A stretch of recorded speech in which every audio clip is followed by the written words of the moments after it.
This is the city's greatest puzzle. Why do they come? What are they buying? And how does this one street become a money-making machine every single sunrise?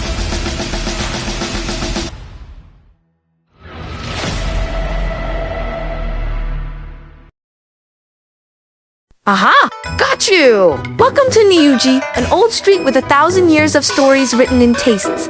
This might be the most hardcore food treasure map you'll find in Beijing. Forget those tourist traps. Want to taste the flavors that even locals willingly queue for 2 hours? Follow me. It might feel bustling and everyday now, but the soul of this place is ancient. For over 1,000 years, since the days when Silk Road caravans faded into history, Hui families have been the guardians of its culinary flame. They didn't just pass down spice routes, they built a living thread of taste, connecting the secrets of those ancient kitchens to the sizzling woks of family-run shops today. If you're exploring Niujie, get ready for a flavor party! Every single snack here is a real deal, crafted with century-old secrets, packed with authentic Beijing vibes, and so legit, you'll want to high-five the ancestors who invented them. Don't just taste history, munch on it. Transport tip, pay attention, Niujie Station, Exit C, Line 19. Have your camera ready. You'll first be captivated by the beautiful Islamic-style dome of this metro station. With mosaic-covered walls, it's like stepping right into 1001 Nights. It's basically an Arabian-themed art gallery. Friendly reminder, don't get too lost taking photos. There's a more important mission ahead. Just walk straight out from the subway exit, and bam, you're at Niujie. See this line stretching all the way to the curb? This is our first stop, Hongji, crowned the king of queues on Niujie. Established in the late Qing dynasty, Hongji has spent over a century focusing on perfecting just a few things. And their beef buns? They're a timeless legend in the world of do treats. Why legendary?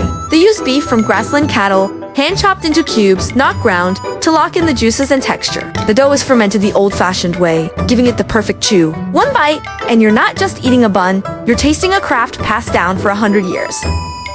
These buns have been famous since 1946, and the secret is their use of fresh grassland beef, slaughtered that same day. One bite, and they burst with juice. Locals often buy dozens at a time. That carb-bloated, meaty satisfaction is totally worth the wait. Cross the street, and let's pay a visit to the uncrowned king of hot pot, Rubao Yuan. But today, we're not here for the hot pot, we're unlocking its portable essence. Tripe noodles, look closely at the philosophy in this bowl. Fresh tripe, blanched to a tender crispness. That's skill. Rich, old Beijing-style sesame paste. So mellow, it carries all the other flavors. That's depth. And then that drizzle of chili oil that ties it all together. This bowl is so fragrant, it makes you shut up and just savor. Next up, Chinese desserts. Baiji Niango is a core childhood memory for Beijingers. Baiji rice cake is all about sticky rice treats. They use top-notch ingredients, so you know every bite is gonna be good. Check out this ludakwen, the red bean paste is fine as sand, wrapped in fragrant roasted soybean flour. The texture is soft as a dream. Like little snowballs, hide the sweet center. And the plain glutinous rice cake is the pure taste of rice and water in perfect harmony. Remember, these glutinous rice treasures only last one day, so don't overbuy.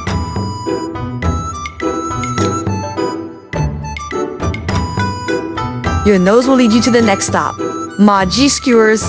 The system here is retro. Pay on the left, pick up on the right. It's got a bit of that old-school water margin vibe. 2 ounces of wine, a pound of beef. Under the electric flames, the fat renders into a mouthful of crispy fragrance. Topped with cumin and chili powder, absolutely divine.